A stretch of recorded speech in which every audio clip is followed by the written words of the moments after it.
Dis donderdag aand en dit beteken natuurlik daar's net een plek om te wees en dis hierso saam met ons op die Losgemaal. Cappy, toetsweek, Engelse toetsweek, my maat, die skote klap. Yes, ja, dit is 32-12 sal hulle sê mos, né? Ek sê nogals nou en ek weet ons gaan later voorspellings maak en ek sien baie uit na dit actually. Maar ek sê nou vir my vrou, hoe lekker sal dit nie wees as ons hierdie naweek nie net wen nie, maar sommer daai selfe telling weer kan gooi. En dan kan ons met alle mag en mening altyd sommer net in die straat afloop en as jy Engelsman sien of hy wil iets sê, dan jy weet, dan kan jy nou regtig vir hom net sê 32-12. Jy weet, want I mean 'n dubbel skoot op daai kan, jy weet, hoe kan jy dit nou maar, jy weet, hoe kan jy nou daarteen stry sal hulle sê. Maar ja, as is hier. Ons het natuurlik met ons soos altyd 'n gas vanaand. My droom om nou te kry wie ons wou gekry het nou nie gewerk nie, so ek kan nou nie eens vir Hein gesurprise het nie. Maar ons het nogal iemand baie spesiaal gekry. En ons gaan weer eens in 1 week soos ek gesê het, gaan ons gaan in 1 week 2 shows hê wat ons Engels praat. So welcome to the show, Gareth Mason. How are you doing, my brother? Hey, Shaka, thanks for having me. Good to be here. Doing well, thanks yourselves. A pleasure and a massive honor to have you. Thank you. You are a very well-known YouTuber on the topic of rugby, which we all love. And I mean, you've done some great work over the years and stuff. Just tell us what you're up to these days. Yeah.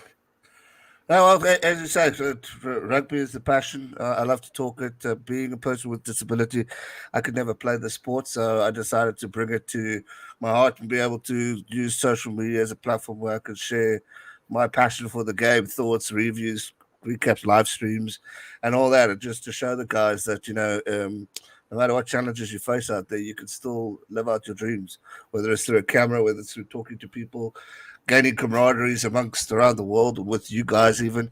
It's just amazing what we could do. And it's just pretty much to share my love for the sport, as well as raise awareness for people with disabilities on a personal side, and all that. And it gives me an opportunity to share my message as a fan, not really a pro in it, just to talk rubbish sometimes and talk good stuff and just enjoy ourselves like we normally do in front of the TV with a beer with mates. That's pretty much my goal with this whole journey that I'm on. That is awesome, Gareth. I mean, yeah, I think what you just said there near the end, you know, talking rubbish. I think if you take our show's name, the Losgemaal, then I mean, loosely translated, that could easily be talking rubbish. So, I mean, I know I do quite well at that. Thankfully, we have a few viewers that tune in, and hopefully, you know, they will get more as time goes. And one day we can hopefully, you know, stand next to, you know, stand tall next to you. One of your slogans, actually, you know, standing tall. So, yeah, we way off your mark at this stage, but we'll get there hopefully one day. Of course, definitely. But yeah, listen, guys, before we get underway, please, if you've got your cell phone there and you're not watching on it, throw a message to your buddies to join the show now. And I think you're gonna love tonight's show. There's some lekker topics to chat about, and Hein, I think you can take us away on the topic of the world, probably.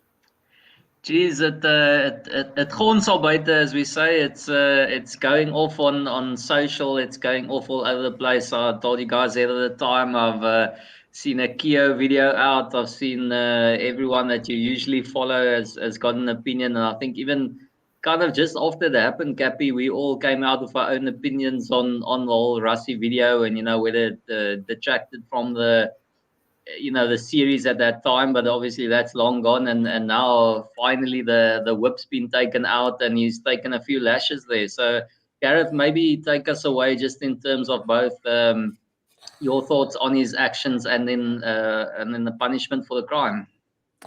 Look, I'm two ways about it. You know, we're living in a world with social media is your key point of topic to get your messages and thoughts out there. You know, we've heard Eddie Jones, who's often done a little sly talk every now and then within the press and the media, and saying things that he always got away with. You know, social media is the other formation of modern media. So for me, for him to be able to express his opinion and topic of certain topics that I agree with and certain that I don't, for me, gave him every right to do that. I mean, freedom of speech. Mm. All he did was pick up a camera and share his thoughts with the people. Whoever leaked it, who knows? But again, it's another formation of media, as we are doing right now. We are talking about the sport, we're talking about rugby on social media platforms. It's the new generation. And for me, for Rassie to have done that, I thought was smart. I thought it was ballsy. I thought it definitely got the message out there. It definitely got the world speaking and are still speaking, as we noticed today. And, you know, how he did it, maybe he could have prepped it a bit with his management team and media team instead of maybe just doing it. Certain things, I don't think slating the ref as the way he did it was quite right because, I mean, these guys obviously do have a job and they are human. They do make mistakes, whether we like it or not. But I, for me, he was 50-50 on this. Part of me agreed with it, part of me didn't. But as for the punishment, I thought was just harsh, in my opinion.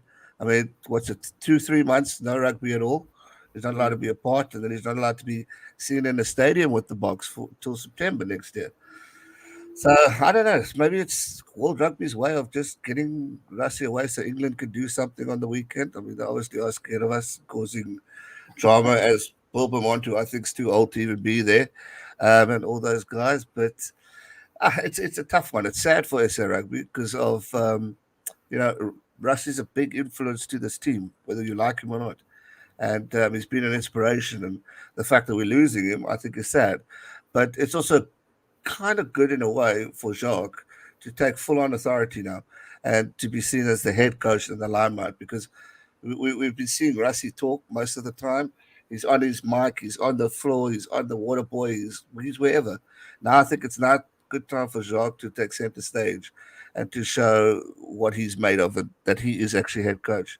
But yeah, 50-50. I think let's put it this way: if it was Eddie Jones or you know, Ian Foster, Robbie Deans, I don't think the shit will be hitting the fan as much as it's hitting it now, with all due respect. So, yeah, I don't know. 50-50 for me. Cappy, I have a feeling you're going to be less 50-50 and more 95-5. Yeah, listen, I mean, I think I've said what I think about the original video and all that. Obviously now with the verdict and stuff coming out, I think there's like an 8-page document, if I remember, if I heard correctly, which is made available public, which, you know, is quite strange, just like off the cuff, boom, there, it's available to the public, which normally, you know, the media goes out and has to beg for things like this to come out. So to me, that is already one statement. You know, it's like, yeah, cool, we'll put it all on the cards for you to see. Then at the end of this document, apparently all the emails that were shared during that time, of which this video eventually came about, you know, was made public as well. And it's a complete throw Rassie under the bus situation. And yeah, I am a South African. I am a Springbok supporter, and I am going to support Rassie. It doesn't matter what anybody says outside. And I think we spoke off air about it, you know, just briefly. The rest of the world is obviously happy for what has happened. They anti-Rassie, and I've seen a lot of tweets today doing the round, mainly from South Africans, responding to like Wales Online and I can't remember, Telegraph and stuff like that, that are all, you know, anti-Rassie opinions and articles. And then I saw the reaction of South Africans, and you know what is funny, and that is something that the world clearly doesn't know about South Africans, is that when the heat is on, we stand together. We've shown it in the World Cup, not once, not twice, 3 times. I think the best time we've ever shown it was in 2019. And now I think we're going to, the world is just going to see this thing come through even harder. You know, the world is taking on a man, which most of South Africa probably more respect for than any other South African. I won't mention names and stuff. And to think that South Africans are going to turn their back against Rassie. You're living in a different world, my friend. This is what we call standing together or standing stronger. Pick whatever you want to go for. My biggest thing is I saw Nick Berry's statement, and let me tell you, off the cuff, what a joke. I mean, first of all, it's a whole page of repetitiveness. He just repeats himself about 3 times. And then on the other side, I mean, playing the victim card big time. And then thirdly, he clearly knows that World Rugby is going to back him. So, he has nothing to lose. He can say just what he wants to. Yep. And to me, you know what? That is, yes, I actually don't have the words. And if I do have the words, they would not be prescribed, for YouTube. So, I'm gonna be very reserved in that regard. But I think you're getting the picture. What I'm feeling like. I mean, one of the things that I said to a few people today is I would love Nick Berry to come to South Africa. I mean, I'm personally not gonna do anything. I'm not a violent type guy. That I won't be doing a pit van sale or whatever you want to call them. But I know there's a lot of other people out there that will do it. And so I'm sure that part of this discussion, or maybe the discussion, will still happen between Mr. Berry and World Rugby. And he will probably ask them very nicely, please, would it be able that I do not officiate any way or form for the next few years, around South Africa. So I would be shocked. I would be shocked to see him here in the next 12 to 24 months. At this stage, that's where I'm standing. I've got a few thoughts in my head, which I might actually, maybe it's time for my fingers to find their way around the keyboard, So I'm considering it, seeing as everybody is giving their opinion. But one thing that I'm not going to do is I'm not going to try and be a law expert, because I've seen there's quite a lot of people that has tried to be.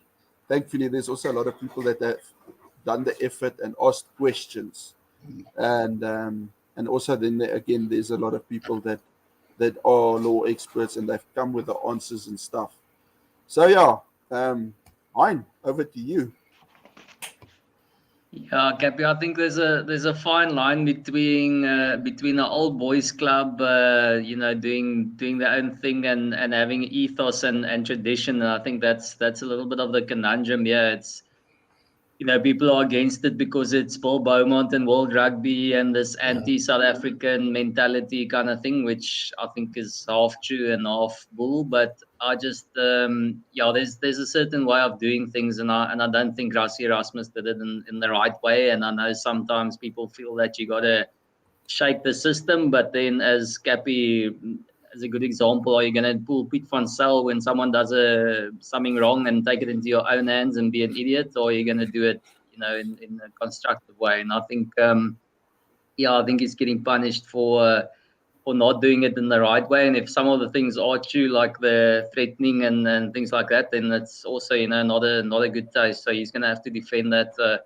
quite well. Obviously, I'm always on the side of officiating. I mean, someone came out for Kearns, I think, there with the whole, then pack your whistle away and take a break if it's too much for you. Where are we going to be if referees keep on doing that? What are we going to play against each other with no referee at all, or a TV ref? I mean, people have got to keep that in mind, that you can't just keep bashing refs or just having a go at them. Sometimes you got to realize that the human error. I mean, for instance, the video looking at 23 mistakes, the only way you can pick up a mistake of a referee is if you've got a body cam on, because you got to have the exact view of the referee and not the view of the camera, because you could be seeing a guy who's lying in there and just not rolling away, and he's seeing a guy holding on because he's on the other side. So to me, it's it's a very fine line looking at things like that. But if you've got the systems in place with referee managers and things like that, and you can score the guys, and you got good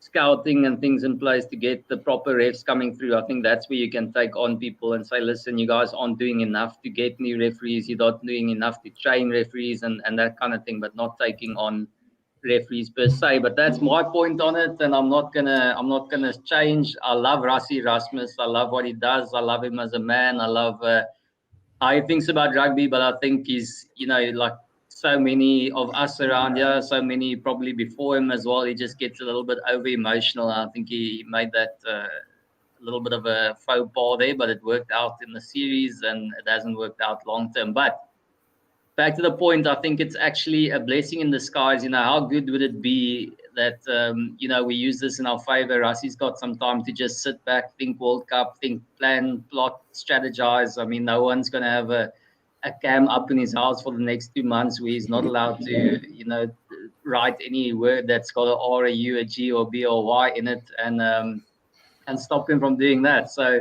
he's going to be sitting there strategizing and planning. And as Gareth said, what a time for Ninaber to just lose the training wheels a bit, get stuck in, learn, a few things on his own. They've been a unit. Just he's obviously still going to have him in his ear, off time and that kind of thing. But I think it's a good opportunity for him to get some sun himself, and come World Cup, Rassie's going to be back, and Ninaber's hopefully going to be stronger, and the world could see an even stronger Bok team. And I that's my take on just it. going back on your talk with regards to the referee. Don't you? I mean, I fully agree with you, and 100%. The eyes of the referee is the ones that we don't see. We're seeing the television, so it's easy for us as fans or supporters to criticize him. Don't you think, like, if we look at sport now in rugby, cricket, soccer, cricket, all that stuff, more should be given an opportunity for a captain to at least query a decision if there's a mistake or he can blatantly see something else. I know they're introducing it in Aotearoa and all that stuff, but I feel the captains deserve a little bit more opportunity to challenge a call, whether it's on the side and all that. Not saying take away the respect from the referee as to know how hard the decision is, but to give them an opportunity to, they are human. They make mistakes. Yeah. I know we all do. But for me, just to give them the thought. So if Sears disagrees or feels, I'm unfairly treated, look, when Jones is getting a little bit more treatment than me, or go back on a decision, say, cool, TMO that, you're not listening to me, let's have a look at it.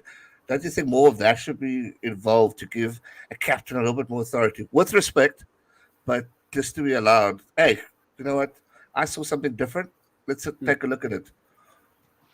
Yeah, well, I mean, I think like the New Zealanders will be first to tell you, being knocked out of a World Cup with a forward pass kind of thing, you get big moments. And as you said, in cricket, you get a guy who's given out LBW on zero and or other way around. He goes on to score 100, but he wasn't given out on zero. It changes the whole game. So it's crucial not to get the big things wrong. As you say, obviously interpretation is going to differ. He's going to make small errors in terms of that, as long as he knows his rules. But you don't want the big ones going wrong, and that's where they did have the trial there. I think the big one that came in there, I mean, we saw that the Bulls and the Stormers, I think it was that game where Kitsoff used it 4 times, and it was 4 out of 4 that he got his review right. It's the modern trend is trying to get speed into the game, fasten it up, and now you've got the review kind of thing, and it's almost like it's slowed it down again. I think that's the thing that worked against that idea. I was also in favor. I also thought it was great. I was way back, I think it's 10 years now, they trialed it in Varsity Cup. They had the white card system, and I was like, oh geez, this is going to be great. But you still get the opposite side of it, where they were like, you could only do it where the call was made and you think it's an incorrect call. You can't say there was no call, so you want to like try and enforce it. So that way around. So it's like, when the referee calls a forward pass, he's already called it. You can't uncall a forward pass. So that's the problem with that kind of thing, is there's always going to be that side. And I actually think there is still a little bit of that in the current game. I mean, you see captains almost force reviews onto refs by, engaging in that chat after a try and saying, you can hear them in the voice, like in the mic, they're like, but did you check that forward pass, that kind of thing. So I still think there is like a little bit of that involved in the game. But as I said, I just like to see consistency. When they do a try, always have the same, 2 angles that you look at before you allow it. Don't have one kicker being able to take a quick drop and then you see it later, or that one try, who was it? in the Cappy in the Pro 14 or whatever. Yeah. They scored that try. Who was it? Yeah, they scored a try, and then afterwards you could see they knocked the ball definitely. Cardiff, I think, or someone like that. So it's it's obviously it's a tough one. As I said, I just want consistency. Consistency when you go to the TV ref as well. Just say, okay, as soon as you go to the TV ref, it's completely the TV ref's call. Don't have this interaction where sometimes it's like the ref gets overruled by him. Other times he always keeps control and he's just like, okay, I see this. It's just, if you go to the TV ref, let the TV ref take over. As you said, cricket, it's as soon as you go third umpire makes the call. So why not do that in rugby? Yeah.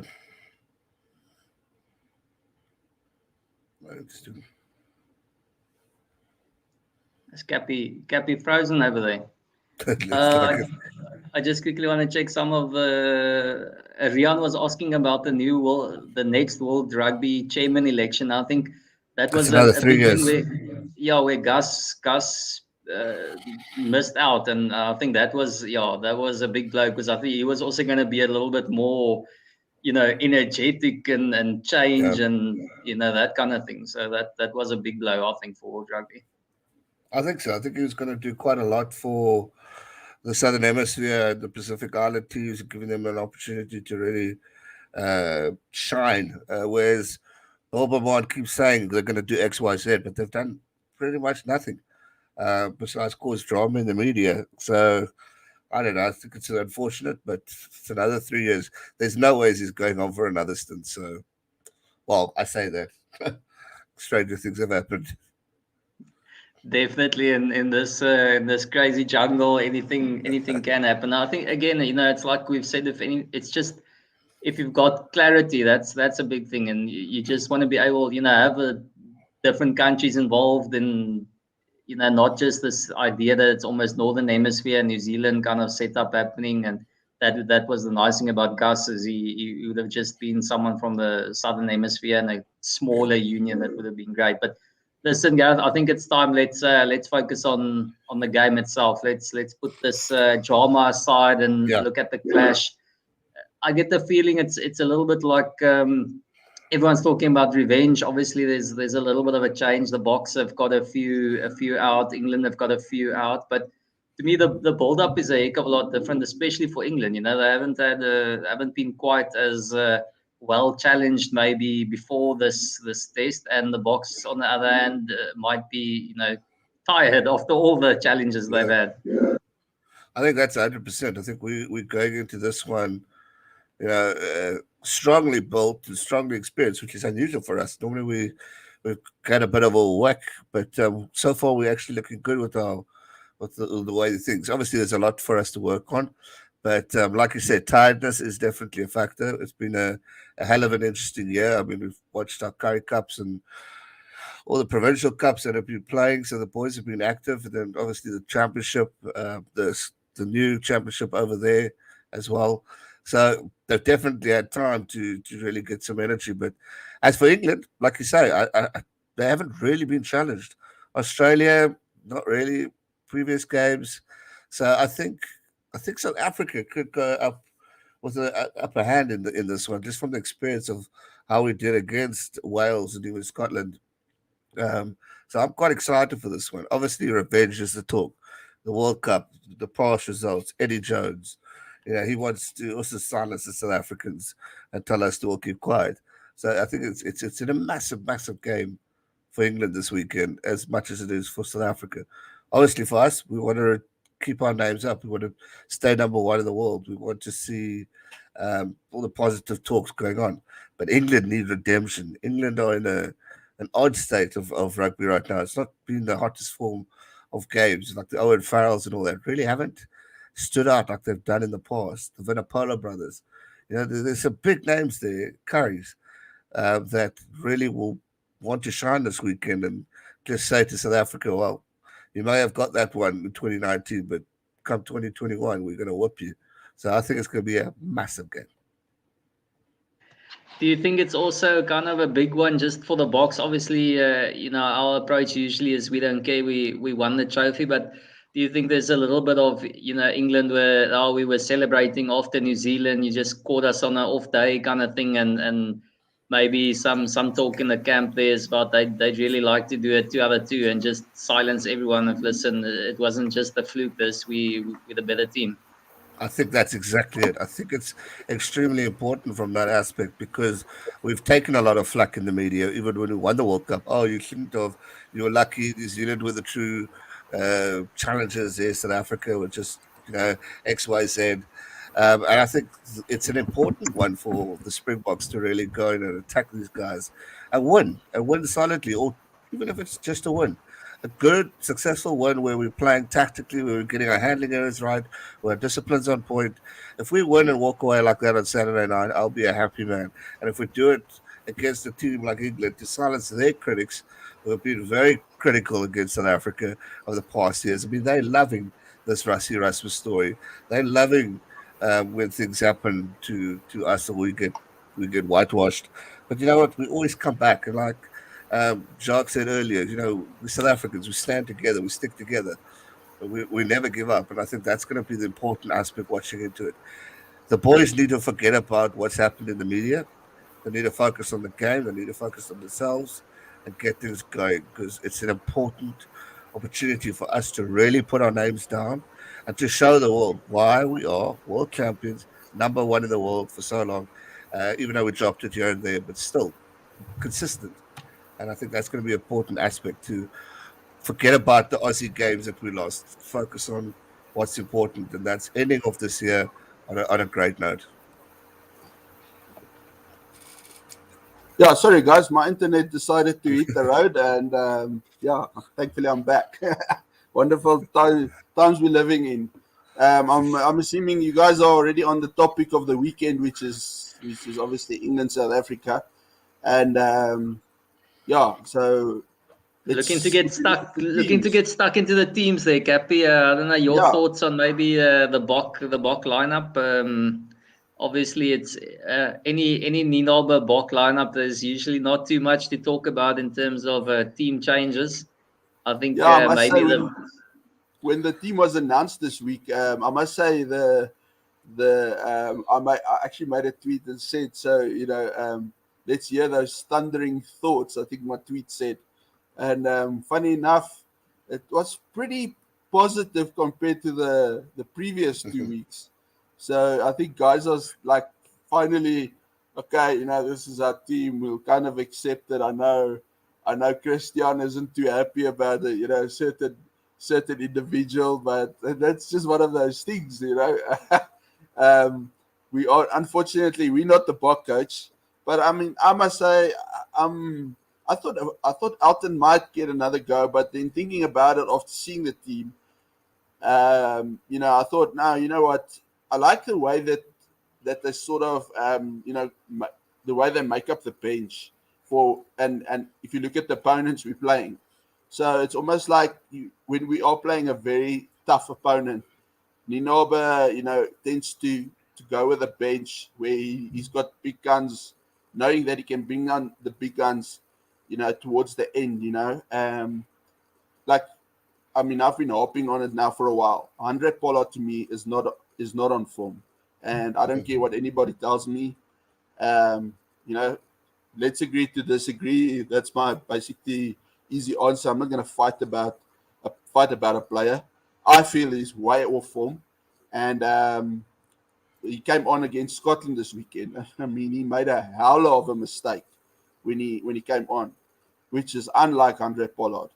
And I don't know how he's going to find the form that we got in 2019, or that we saw of him, which was unbelievable. And I'm not saying Andre Pollard is a bad player. All I'm saying is he's not on form. There's a massive difference in just outright criticizing a player and just accepting the fact that he's not on form. It's as easy as that. And that's all I'm saying is the guy's not on form. I know Andre Pollard played for the Bulls for many years. I know exactly what kind of player he is. He's one of the best. And according to people, he is the best.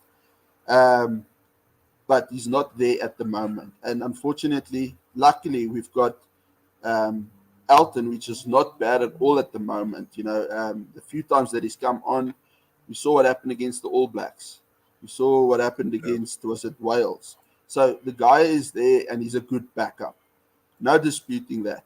So when I thought because of his performance, against Scotland, I thought he might get another crack.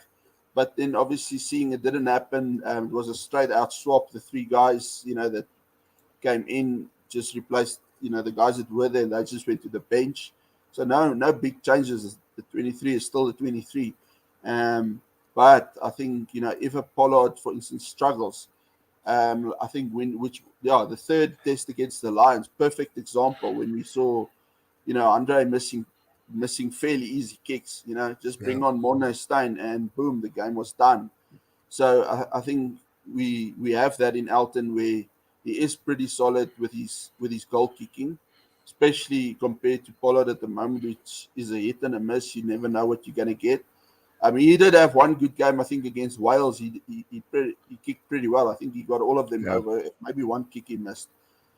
But, I mean, I'm happy with the team. I think this team can do the business. Like I said earlier, I'm quite excited for predictions. But that's probably more, when we get to predictions, I think it's more my head than my heart that's going to be talking. I don't know. We'll wait to see what the results are at the end of the day. But I think this team knows how to play against England. And I think when we look at the team, we will see that it's a massive difference to what was in the World Cup. There are obviously the key players there. But, I mean, I think one good sign was when early on in the week, I think on Monday already, it was announced that Owen Farrell wasn't playing. Which in a way is quite disappointing. I don't know. To me, it was quite disappointing. Owen just brings that, after what happened in, 2018, everybody just wants to play against England to smash Owen Farrell. And, I mean, so he just brings that extra vibe to the game. And suddenly that's gone. And then obviously, Jamie George is, he's also gone, which is a massive blow for the pack. They've got, I think, I'm just gonna put it on because I mean there's some names in this England team that I have never seen, So just for starters, Bevan Rod. I've never heard of this guy in my life, and I think if I'm not mistaken, I think this might be his second game, his second test for England. I could be wrong. So I don't know about front row guys. Between our two, our starting front row and our bomb squad, nee, manne gaan klippe kou, hier kom moeilikheid. It's a lot of names that I don't even know yet. Yeah, exactly. Sorry, let me just bring that, put it on longer there. But you got in the positions where it matters. You've got a Maro, Toje, Johnny Hill, Courtney Laws, which is now captain, Sam Underhill, Tom Curry. Just to quickly jump to the bench, you're seeing the Sam Simmons there on the bench, so it's interesting. No Vinipola brothers, eh? None of them. I don't know who the hell he is. I would have had Macca there just to get some power. Yeah, you just said it yourself. There's names there that I've never heard of in my life.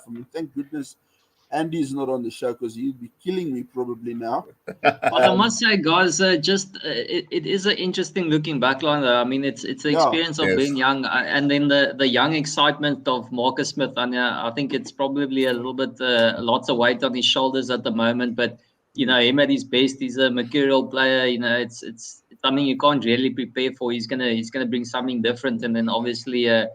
Johnny May is Johnny May, and Manitou Alangi finally black. He's a big ball carrier there in midfield. That's going to be great seeing him back in action, and a solid pair with Henry Slade and then Joe Marchant also getting a proper go there. So that's a heck of a exciting looking backline that for England. So if they can get parity up front, it's going to be parity up front. It's going to be a pretty decent contest. No, I agree 100% with you. From a backline perspective, they're going to definitely be running at us. There's no two ways about this. The question is, what are they going to do to make sure they get clean ball? Because that's going to be tough for them. I can tell you now, the forwards battle is going to be huge. and I'm sure we're going to be trying to milk a lot of penalties there. I'm not always a fan of that idea, but that is the way. That is the way of the laws. You know, it works out that way. And I mean, if you got a pack in front of you that you can demolish, then if not, why not? So yeah, it's going to be fun and games. But And I think if that Gappy, the other line one can that get clean ball, they're going to be running at us like crazy. the other interesting battle there is going to be the back rows. I mean, that's going to courtly laws move to flank. Obviously, that's to try and counter the physicality of the Springboks, and it's actually strange to see that's their blindside at 6. So it's strange to see them almost playing with a big blindsider and the South Africans not. It's not every day that happens. And then Sam Underhill and Tom Curry are obviously regulars, and they'll be the guys who have a point to prove. So it's going to be a heck of an interesting contest. I think the two back rows against each other is going to be a mouth-watering tussle then. I definitely. Yeah, I definitely think Eddie Jones has got something under his sleeve. To be honest with you, with the differences on the squad, because like now we're talking like certain players we don't know, certain players we do know, like the Sam, Courtney Laws, Tom Curry. I mean, even Johnny May is an outstanding rugby player. But all these other guys that are unfamiliar could actually come out and shock us and surprise us because we're so unfamiliar with them. I mean, not a lot of the boykies that are in our squad, okay, a few have played in the Premiership, but we'll be all too familiar with these guys. So it's going to be interesting to see how they do it. If I were Eddie, if I know Eddie Jones, I would have gone for the most dominant England squad ever to be seen as far as he can. For me, this isn't the most dominant squad. So Yeah. I think there's a trick under the sleeve that they're going to change England's tactics or have a different type of game plan that's going to try and baffle us. I mean, I'm already worried about Willie Leroux playing. They're going to target him because his weakness. You were saying about Andre Pollard. I mean, those are two big names that they could go and attack, especially when you don't know who these other blokes are, what they could do. Maybe their up and unders are better than ours because we clearly can't up and under that well these days. So it's going to be interesting. Or are England going to play the running game and totally confuse us? Because I don't know what the weather's like in Twickenham on the weekend, but I'm nervous. I just don't get why Eddie's gone with this team. So I feel we're gonna have it. He's got to check up his sleeves. It could shock us a bit.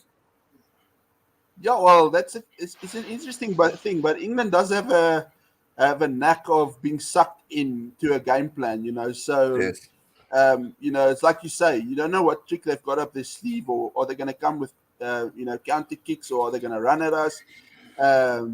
But we've seen many times that they try and beat us at our own game, like a lot of teams try and do with the All Blacks, and Yes. I mean, Ireland got it right somehow. They somehow did get it right. I Yeah, mean, they did. we know we can't beat them at their own game. That's why we've got our game. But our game is our game. So let's wait and see. But yeah, let's have a look at the Bok team, which, I mean, we're all pretty familiar with that. And I think just thoughts. I mean, guys, I mean, I'm quite curious to see how Marcus Smith is going to handle whoever's coming at him. I don't know who draw the lucky or who draw the shortest straw, but that is a good thing if you draw the shortest straw, because I mean that guy's gonna Well, salivate. Riyad said Marcus Smith will become injury after Lurt's tackle. So he's already Yeah, thinking I Lurt's also going saw to Lewis. I flatten mean, him. in the week I saw Twitter, it was Eben. Did you guys I see was that gonna meme say, I of? mean, this weekend we saw that old Finn Russell got one potentially just about in time, semi late from Eben, and I've got a feeling the old Eben will line up another one on the youngster. I mean, there's nothing like a early hit, or maybe Dwayne Vermeulen. He hasn't collected some bones in a while, No, so he maybe hasn't he'll got give both. Yeah. Willem Alberts a call and get permission to have a bit of a go. Exactly. I'd like it. I'd actually like it if whoever's getting that go, that he just has a pair of clippers with him. I mean, there's a hairstyle to be made there. Anyway, that's just my opinion. But yeah, I mean, guys, I think we've touched on the Bok team. I don't know if there's anything that you guys wanna say that you thought you would have rather gone for. I mean, I know I saw Fasien and Kosi. I mean, Yeah, I that's a saw bit that of a too. weird one. Getting a press release saying that Fasien and Kosi has been released. I mean, guys, the Boks aren't playing another game that I'm aware of. We're Are done they now. all released? Well, I think they're all over. I mean, that's a bit of a confusing statement that I saw. When was it, today or yesterday? That Fassi and Nkosi is being released back to the Sharks. I So I think a was lot kind of of like people wondering, maybe on the hopes that they would get a selection within this final game because of Villi's current form. I think maybe from that point of view, whether you're a Shark supporter, I do feel sorry for him. I think he deserved another go, Fassi, but whether England's the team to do it against, I don't know. With so much history and all that, I must say I would have taken a risk. I would have put France Steyn in and put Villi on the bench just to put him under a little bit of pressure, so that when he comes on, maybe it gives. Here we You know, go. I've always seen it with other sports. You give these guys a fright, put them on the bench, they come back better than ever. And maybe him as an impact player could have changed Villi's game a bit. But Stein's done nothing wrong, and I think deserved to be credited for his outstanding play for an old buddy like him. He's been remarkable. So I would have credited him. And like we were talking earlier, uh, Yankees isn't one of my favorites, but Schubert, he's proved me wrong this past couple months, and he's really stood up to the occasion. His tactical game, his running, his passing, his kicking has been excellent, and I think he should have been rewarded. So I do feel sorry for those two. I think they deserve the starting position, and then bring the other boykies back on the bench because, like you said, Jacques, they're clearly not on form. And Villi's clearly not on form, in my opinion, either. So I would have just taken a risk. I think Creel was phenomenal in on the wing last week. I think he shocked me, actually. I didn't expect that to come about. I would have probably gone with Nkosi, but the way Creel played last week, go for it. Keep playing the way you're playing because it worked. So overall, I'm happy with that squad. It's just I would have made the two changes within the fly off and fullback. But other than that, I think this team definitely can do it. I think if I was in Corsi's agent, I'll probably be suing Home Affairs because I mean his passport situation might have been cost him a Springbok career at this stage because it seems certain players, you struggle to get them out of the team. Or Nkosi missed out, no fault of his own, and all of a sudden he's been pushed aside. I think that was a strange one to me. I don't know really why Ninoba was overly impressed with Jesse. I think he's done decently, but not to such a degree that I think Nkosi deserves to go back to the Sharks. Though it's a great thing that they released him in time. Beautiful stuff. Go get in camp and get yourself ready to be part of the weekend. I love that. Great call. But no, it's I find it straight that Jesse is as I think defensively they were very impressed with him. Physically, I still think he needs to catch up on the defensive system and his role in there. So that's going to be interesting to see how he goes. But yeah, I don't know. To me, JC is I'd go for Nkosi. Just offers a little bit more ball in hand than JC Kriel does, and I agree. France, I know he's such an integral part of the bomb squad, and I think they don't want to mess Yeah, with that. But I just think you get a different dynamic by having France Steyn start the game. He's got that big boot on him. He can offer the 50-22 kicks as a realistic option. So you almost force an extra England player to fall back, which is the whole yeah. okay, Heine frozen there for a moment. It seems like we're playing idea of it. musical. So I it just back. creates more space, especially the Springbok team.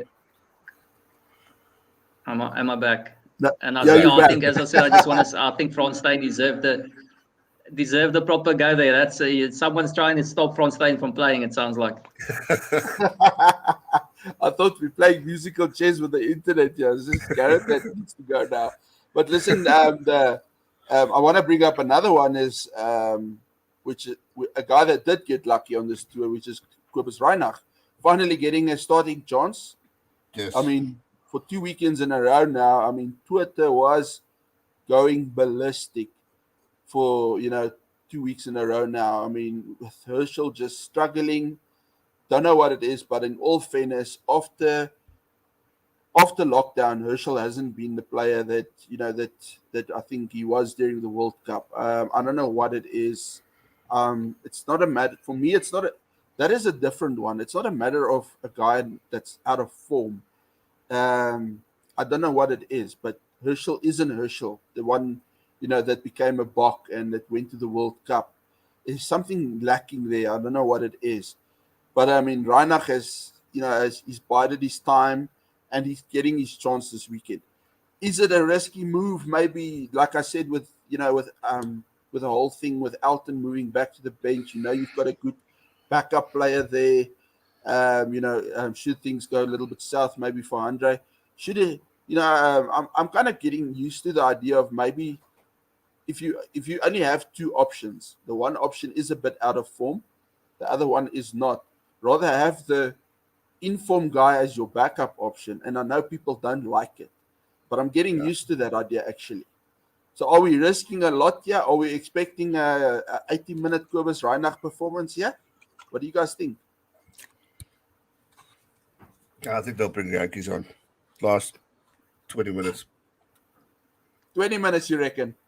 Yeah, maybe. We'll see. As long as I don't do up and unders, as long as I don't do up and unders and run the ball properly, I'm happy. But it's going to be interesting. I've always liked Kobus, and I agree with you. It's unfortunate that Yankees hasn't been showing the form that he's once started with. Maybe it's just something he needs to get through, get the nerves, or just come back and play it. But I think they'll try and give him a bit of a go. It's going to be tough. But he's done it before. He's scored against the All Blacks. He's been there in integral parts of South African rugby in his short career. So I think Yankees can do it, but it's going to be tough. It's a big game this weekend, and I think, like you said, also it's the biggest game of the year for us besides the All Blacks. So we really need to take this one full force, and the guys need to be on form. Yeah, I think it's Reinach's time. It's he's bided his time there. He's played rugby up north now. He's playing with Polly at Montpellier. I mean, it's I'm pretty sure he's ready for this one. I think tactically it's still not his natural game. He's still more of a runner, but he's still tactically a better kicker than Herschel. I think they figured Herschel Yankees out. I think he's got a little bit of a technical flaw there with bouncing the ball before pulling it out, and I mean that they'll find you out at international level quite quickly if you start enough test matches, and they're going to put you under pressure. So hopefully a good game for Kobus Reinach. I think it's a good opportunity for him to wrestle that second position 9 jersey into his possession. Yeah. Anyway, guys, maybe we should. Cappy, maybe are we just before we run into a final prediction for the Bok game, just do a quick one on what we expect out of the other games, not a big one, but just how we expect it to go. I'll maybe start it off with it's going to be a long day's rugby as soon as you got to do all your chores early on Saturday, because as soon as it turns 5 o'clock, it's all over. It's it's France. Is it France All Blacks? I mean, that's a first it's going to be Wales and the Aussies at 7ish, I think 7:30 or something like that. But then is Australia going to get a whitewash? Yes, I think I'm giving it to Wales. I think Wales they play the same style as us. I think they're going to be cagey, and I think they've got the grunt. The Wallabies, that have arrived there in the Northern Hemisphere, is in the same team that beat us. So to me, without Karevi and I think Hooper is also not playing this weekend. So I think it's Wales all the way. Yeah, I agree with you there. How do you feel, Gareth? Yeah, I think Wales definitely. I think they've come up. They need to shoot up those world rankings. I don't think they're very happy at number 9. I think it is. So I think it'll be an important win for them to get over the Wallabies. And fortunately, the Wallabies just haven't found their winning formula yet. So I agree. I think Wales is definitely going to win, probably about 5 or more. I think their winning formula is sitting at home. That's the problem, which I still don't really get. But yeah, those things happen, I suppose. The other one, I mean, like I said, France All Blacks. That is Sure, huge. I mean, it's Yes. Cappy. yeah, I think it's you. You said it's like the match of the tour or something like that, or the match of the weekend. But it's tough for the Boks in England to be the match of the weekend because France and New Zealand is also going to be an absolute cracker. I actually think it's going to be three thrilling games there. So it's worth a watch. I'm definitely going to be owning the couch there from 5 o'clock. But I think France and New Zealand, it's you'd always say the Kiwis are gonna strike back. They're gonna be a big bounce back. You don't want to be the French, but geez, it's a different time for the French and it's a different time for the All Blacks. They're not the same team that they were. Anthony Dupont is there.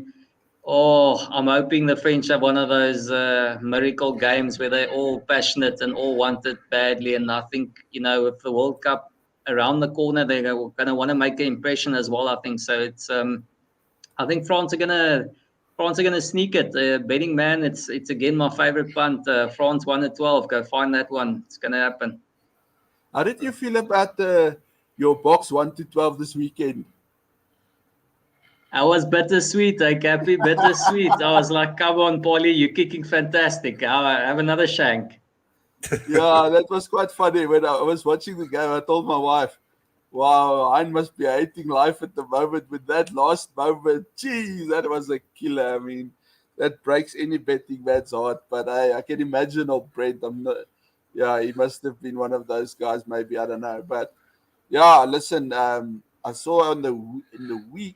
The last time was it 29? No, it was last year. In fact, I think in the Super Rugby. Not Super Rugby. What do you call it? The Rugby Championship when we didn't take part, that the All Blacks lost 2 on the bounce. Yeah, they lost to And Argentina I and mean, yeah, Australia. I think. jeepers, Australia and Argentina, remember? And yeah, now I mean they're staring down the barrel again. And I saw some reactions on Twitter of people that watched the breakdown, and apparently those oaks on the panel there, they were not very convincing or very confident is maybe the right word about New Zealand's chances. I mean, this is the kind of world we want to live in, where the All Blacks are stretching, guys. I mean, this is lacquer times to be. I mean, you want to be alive when the All Blacks are a worried team. I mean, I'm sure no one will disagree with me there, except obviously the New Zealand supporters. So I mean, yeah, I mean, this is going to be a really, really cool weekend. I mean, Christian, you've got Uruguay by 10. I didn't even know they're playing this weekend, so you clearly have your weekend schedule planned. It's going to be awesome. Sharks met 15. Yes, yeah, let's speel ook aan die Cheetahs or who they playing. Cheetahs, I think. Yeah. Nice warm-up Yeah, game for Cheetahs. URC that gets underway next weekend. So, yeah, guys, are you ready to shoot? Yeah. It's good. Interesting one. So I it's think England versus South Africa, the first time since the 2019 World Cup final, which the Boks won 32-12. And now So- your hearts have to be on your sleeves, and we will see where your allegiance lie. I South know I Africa. don't have to worry about that, but what will the scoreline be? I think South Africa will win, and they'll go probably 28-22. 28-22 to South Africa. We'll win it in that last 10 minutes. A lot of kicking games, but then the tries will come. Yeah, something like that. Okay, Or that's 23. cool. That's by 6. Fair enough. Cool. Hyde, wat dink jy? Yeah, Cappy, I think you see it at the top there. Go head over to bet.co.za and get yourself onto the double of South Africa to win and Wales to win. I think the two of them are going to get the job done this weekend, and then France 1-12 for a little bit of more value. Those are the plays for me. Box. I actually think it's tough. I usually say we just win it with 2 or 3 points, but I have a feeling England are going to throw it around, and that way it brings quite a lot of results into play. So I'm just settling on the Box to win it. They've seen every style. They've seen Wales and those guys play the same, and they've seen other teams try and run it at them. Obviously, we didn't quite cope with Aussies, but the rest we can handle. So I think we'll get the job done, whatever England bring to the table. Okay, so Heine's not going to give us a score, which is fine. At least he's backing the Box to win.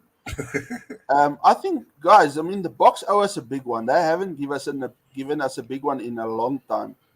I haven't really done my homework as to when the last big one was. But cheapers, I'm almost thinking it could have been that World Cup final. And how nice would it be to finish this tour off after all this drama and stuff, especially this week, just to go and nail it properly. I'm gonna go box by 12.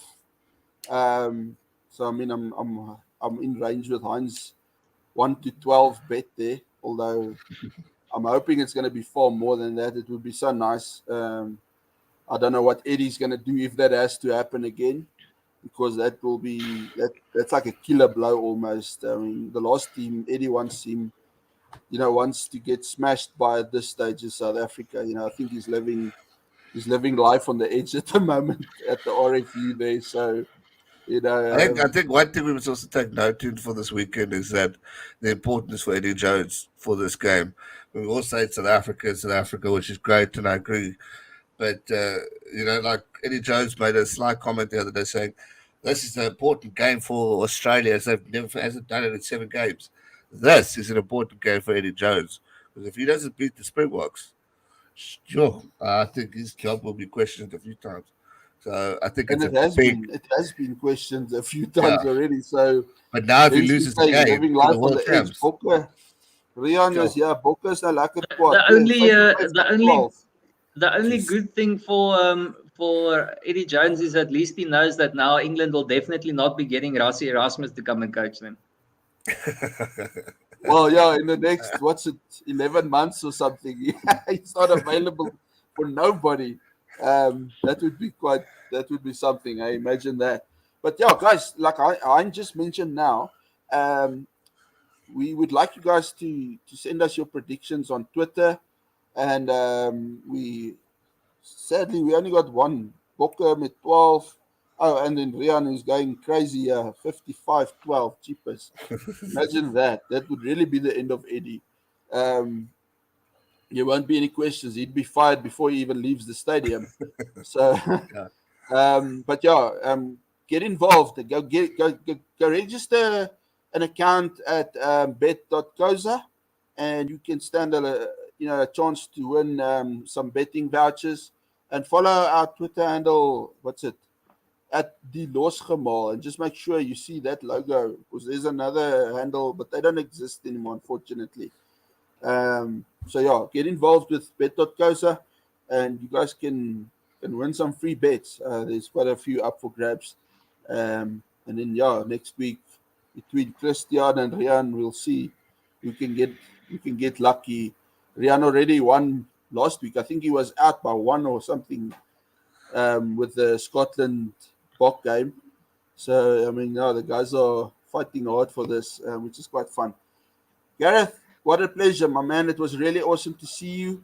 Thanks for having me, guys. Rugby, which is lovely. I mean, we all love this game so much, and this is what brings us all together from all sides of, well, in this case, South Africa. I mean, Hein and George, are you in PE, right? PE, America. Yeah, I mean, in Yamya and Joburg, where during the day we get getting so hot that it's scary, and then at nighttime it seems like the floods are on us. So the weather is quite a mess here. But it was such a pleasure to have you on our show. It won't be the last time, I promise you that. That was awesome. Good to be on. Thanks so much, man. En Heinz, soos altyd, man, maar dis lekker om jou te sien. Mag dit 'n lekker rugby naweek wees vir almal. Rob, Tyler, haven't seen you here before, but please make sure you come back again. Probably one of Gareth's mates or followers. Right. One of my co-radio presenters in PE as well. Oh, lovely. That's lovely. I mean, please do pop in again or tell your friends. We usually an Afrikaans show, so pardon the bad. I shared it on YouTube, so hopefully you guys will get a few new faces going forward. So should be good. Thanks, G. You're such a rock star, man. That's awesome. But all the regular guys, Christian, Rian, het vir Henny gesien op 'n stadium. Jy weet almal wat hulle saamgestel het. Jean-Dry, dankie vir die saamkyk. Floris altyd.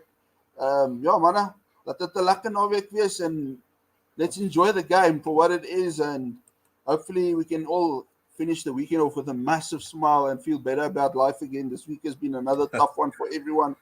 And yeah, be safe and Geniet stay hom. well. Cheers. Cheers, guys. En die komt daar weer een keer voor Jan Ellers. En Jan Ellers steekt voor een goal. Jan Ellers met 2. En met een